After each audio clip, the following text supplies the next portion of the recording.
Real as All right, so Becky, why are you such a boy? What?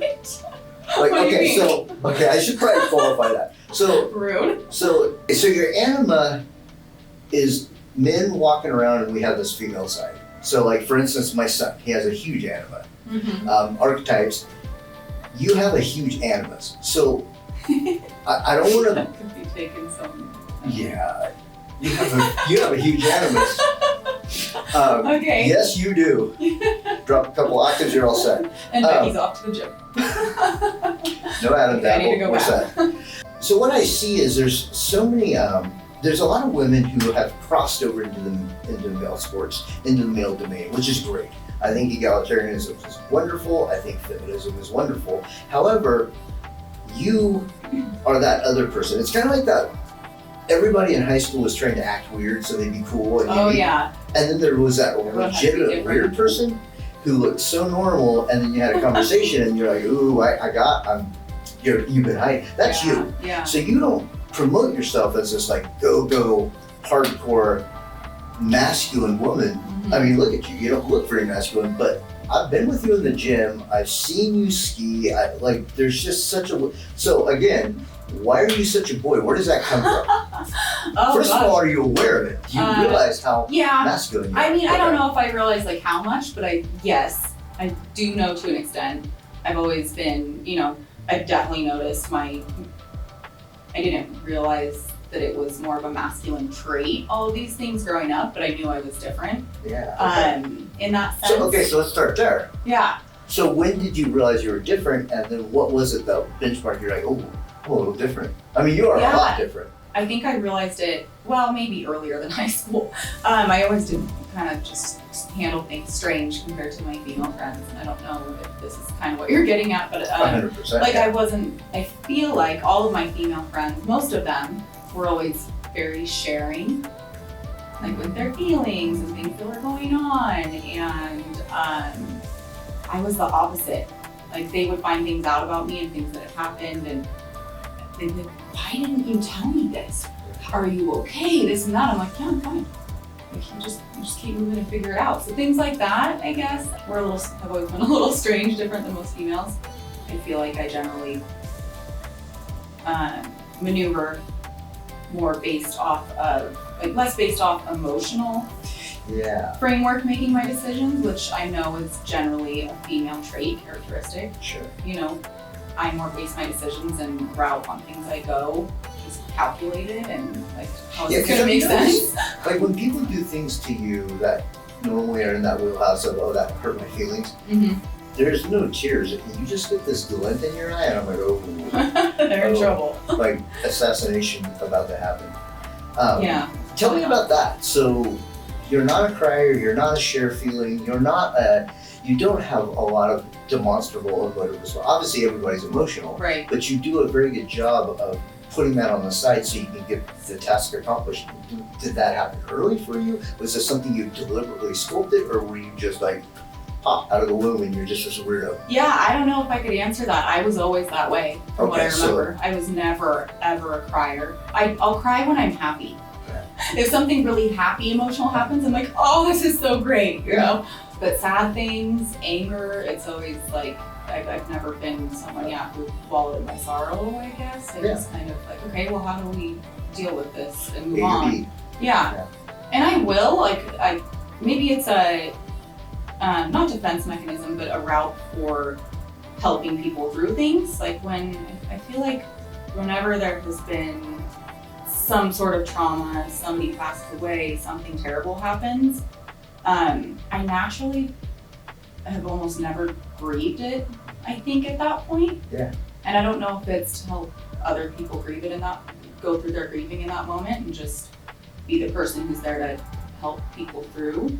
Sure. I'll grieve eventually. It'll hit you, when I'm by myself so no one else can see me weep, because I'm not gonna cry in front of people. But it always happened much later for me. It's like I go into soldier mode kind of okay, A, B, C, how do we keep moving and help people get through this? And then your time to grieve is later. Right, which is why you're such a great resource, because you do have this beautiful nurturing. So you're not just a man. Not only a man. You're very much a woman. You have this beautiful, and again, we're drawing on archetypical stereotypes because obviously both men and women can be both things. Right. We are in 2024. Whatever year it is. Whatever it is. I had to think for a minute. I know. But so you do have these beautiful, wonderful feminine qualities as well. I mean, you look great today. Thank you. You put makeup on. That's a feminine quality. I brushed my hair. Yeah, definitely. But then you have this wonderful mothering, nurturing, but then that soldier piece. So it's this interesting compilation that makes you so effective. There's such efficacy in the way you've composed yourself. Like, that's interesting. Like I said, there is a huge group of people who try to put this mask on, but like, it's who you are. And that's obviously, as being in business with you, that's been wonderful, but also being friends with you. There's this wonderful piece where I know that you're not gonna fall apart in the midst of this traumatic thing. You're going to get things done, and then later on we can talk about it, etc. Yeah. So no, I think that's a really good point, and I think it's one of the reasons we do such good business together. Is we both have a really big mixture of like feminine and masculine qualities. Like, you have that as well. You know, you're a huge nurturer, but you're also, it's interesting for you. You're like both ends of the spectrum. Like, such a man's man, and like in your fight world and all of that, and you are so calculated in everything you do, but you're also so warm and inviting and nurturing to people and helping walk them through things. It's like a really great, beautiful mix. Which I appreciate. Thank you. That I, you know, as a kid, when you grow up, it's like, I'm sure you experienced, like when you're a little more masculine in your approaches to life, or at least whatever dogmatically masculine is constituted as, it's difficult. Okay, so shifting gears a little bit, I think one of the big surprises to me is, okay, so obviously women's self-defense is a huge part of who you are as a human being. It's not a modality, it's not a pastime, it's not a passion. It goes way beyond that. It's just you're hardwired to want to protect, which is an interesting piece because we think of men as being protectors, but you're very much like, that's my girl, I'm gonna protect her. Like, I'll punch somebody, and I'm like, well, that's a odd statement from somebody who looks like they might be on a book magazine.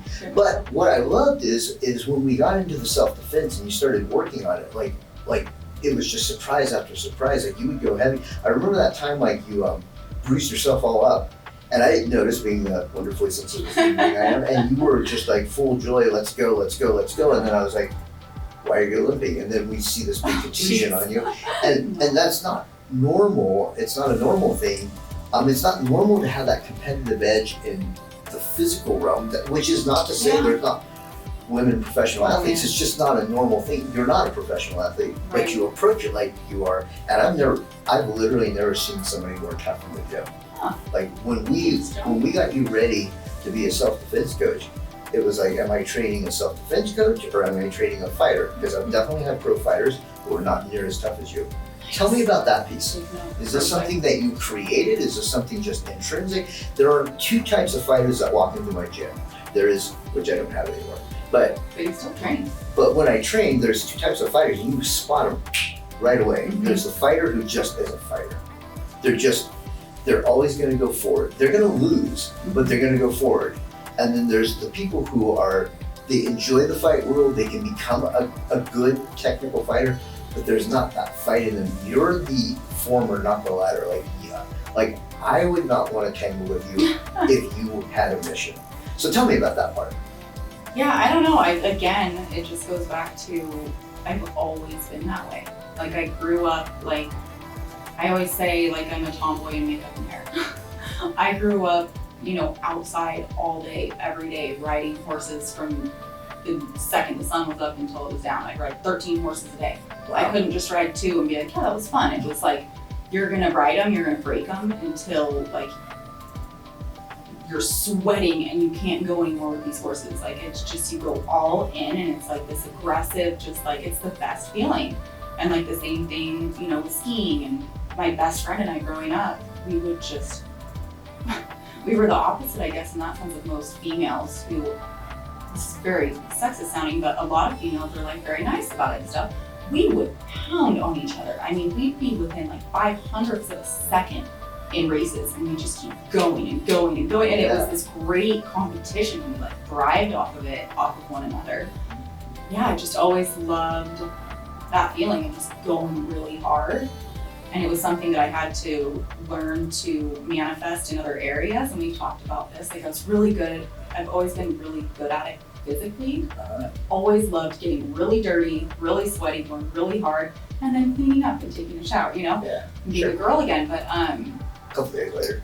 Yeah, whenever. Whenever someone made me, threw me in the shower. Yeah, no, growing up I would have races with a girlfriend of mine who I rode with a lot. We would race who could take the quickest shower so we could keep going. And my sister was like, that's disgusting. You guys have been riding horses for 12 hours. We're like, yeah, but we have more to do. Like, we have more competition. Yeah. But it was something that I realized I could hone in on and move into like the business world, right? Like, and we can still be feminine, and I have that aspect and love that aspect as well, but like realizing that I can manifest that in my brain as well was one of the coolest moments of my life. I'm like, oh, I can take these like this mentality of when I'm on a run, and it's like, you can go one more mile.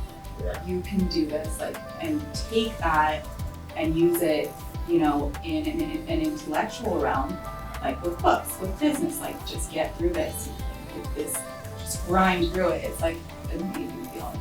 Yeah, no, that's great. Let's go back to it. So I want to go back.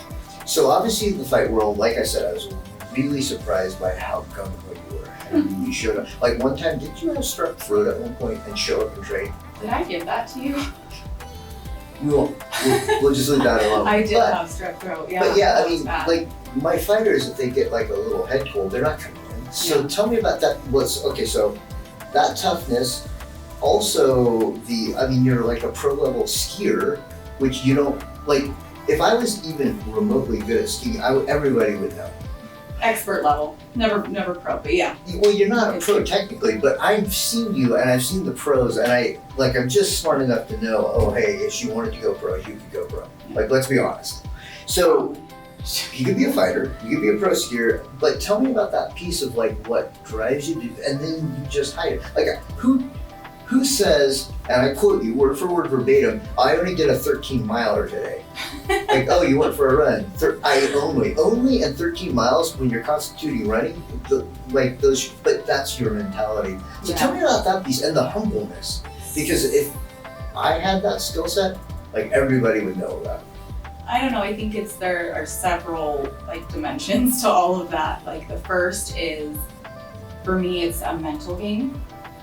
Like when I am going for a long run, or I'm showing up in the gym, or whatever it may be, I'm trying to get through a huge long day at work, it's like proving to myself that I can do it. Yeah. It's more of like a mental challenge than anything, and that's 100% like my runs and things like that. It's like, I have this like thing that always plays in my head over and over. It's like, anyone could do this, you know? And this is terrible, but I think of certain people in my brain, and I'm like, so-and-so told me they did XYZ this morning.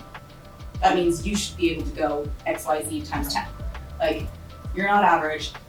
Anyone can do this. Keep going. Don't be such a wussy. That's what goes through my brain. It's very mental, like, just a huge mental challenge. And then the B of that is, you know, you asked why I would still show up. Because I have a huge chip on my shoulder, fear of like letting people down and having them think like, I don't want you to think like she just didn't want to come to the gym today. Sure. Like, I can power through a sore throat. I'm fine. Says the lady with strep throat. The only reason I would cancel is because I feel terrible getting you sick. But you don't care. Like I tell you, you're like, no, that's cool. Yeah. Show up to the gym, and I'm like, all right, I guess I'm going to the gym. Like, yeah. It's To be clear, I didn't know she had strep throat. If I knew she was like desperately ill, I would not have told her to come in. Yeah. But she like was flipping about it. A few days later. I mean, when you're like, oh yeah, I'm fine. Yeah. I believed you at that point. I don't believe you anymore, but. No, it's a big like proving myself I can do it, proving to other people I can do it. It might be a little bit of that mentality, like, you know, like I told you, a little chip on my shoulder. But I don't know that it's so much the chip on my shoulder anymore. It's just like the mentality of like, just do it. Yeah. Just get it done. Like, you can do this. I love that. So how does this translate into the tender and very sensitive arena of women? Because when you have that in male society, and as a woman, you get accepted more. I mean, don't get me wrong. We even do that with women. Not all men, obviously, to qualify that, but men get a chip on their shoulders when women do it better than us. So you have that piece. Mm-hmm. I'm sure men don't like being outshone, but then you have women who are like a totally other beast. I mean, that's a totally different. So how do you navigate all that, remain true to your principles, to your wanting to be like, because what really, if I had to sum you down, you always want to be +1. Mm-hmm. So it's not what everybody else is doing. You don't care about that. That's that sigma in you. It's what is your best you can do, and then +1. You're always pushing yourself to be a little bit better than is capable. Mm-hmm. And that's why you do so well. But how does that translate into relationships with both men and women? I think that it translates really well now. And the reason for that is I've been very, very meticulous and specific about who I'm surrounded by. Sure. It used to be a point of contention for sure. Yeah. And I felt very insecure, and I would just like dumb it down and, just be really unsure of myself and whatnot. But I found that, gosh, when you don't do that anymore, like you bring the right people around naturally. Like I met you, and you're just this amazing person who lets me be that. And you don't only let me be that, you love it. Same with my husband. And the women I have found through no longer being scared of like letting that shine and being like, yeah, you know what? I do have my opinions. I am a hard ass worker. I am gonna go get dirty and look like shit and get sweaty and go as hard as I can and compete with the men and compete with you as a woman. They love that. Like I've just found so many amazing women who are leaders and have a huge voice, but at the same time, like want to hear your voice as well because they've probably gone through the same situations, right? Well, good, Becky. I think that's amazing, and I think it's such a good model for other women.